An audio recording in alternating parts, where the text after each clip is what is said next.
ગેરકાયદેસર રહેતા વધુ 116 ભારતીયોને અમેરિકાએ ડિપોર્ટ કર્યા। શનિવારે રાત્રે 11:30 વાગ્યે યુએસ એરફોર્સના વિમાન ગ્લોબમાસ્ટરમાં મહિલાઓ અને બાળકો સિવાય તમામ પુરુષોને હથકડી પહેરાવીને અમૃતસર એરપોર્ટ પર ઉતારવામાં આવ્યા હતા, જ્યાં લગભગ 5 કલાકની ચકાસણી અને પૂછપરછ બાદ પોલીસ વાહનોમાં તમામને પોતપોતાના ઘરે લઈ જવાયા હતા। આ સમય દરમિયાન કોઈને પણ મીડિયા સાથે વાત કરવાની મંજૂરી નહોતી।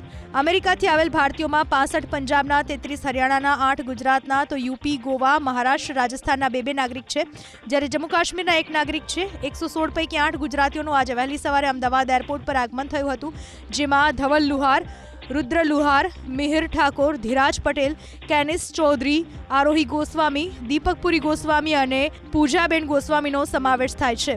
તમામ ગુજરાતીઓની એરપોર્ટ પર પૂછપરછ કર્યા બાદ જે તે જિલ્લા પોલીસ સાથે તેમના વતન રવાના કરવામાં આવ્યા હતા।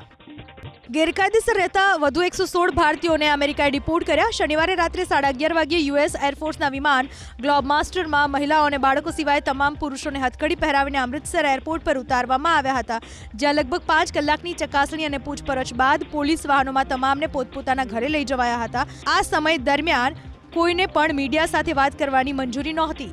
અમેરિકાથી આવેલ ભારતીયોમાં 65 પંજાબના, 33 હરિયાણાના, 8 ગુજરાતના તો યુપી, ગોવા, મહારાષ્ટ્ર, રાજસ્થાનના 2 નાગરિક છે, જ્યારે જમ્મુ કાશ્મીરના 1 નાગરિક છે। 116 પૈકી 8 ગુજરાતીઓનું આજે વહેલી સવારે અમદાવાદ એરપોર્ટ પર આગમન થયું હતું, જેમાં ધવલ લુહાર, रुद्र लुहार, मिहिर ठाकुर, धीराज पटेल, कैनिस चौधरी, आरोही गोस्वामी, दीपकपुरी गोस्वामी और पूजाबेन गोस्वामीनो समावेश थाय छे। તમામ ગુજરાતીઓની એરપોર્ટ પર પૂછપરછ કર્યા બાદ જે તે જિલ્લા પોલીસ સાથે તેમના વતન રવાના કરવામાં આવ્યા હતા।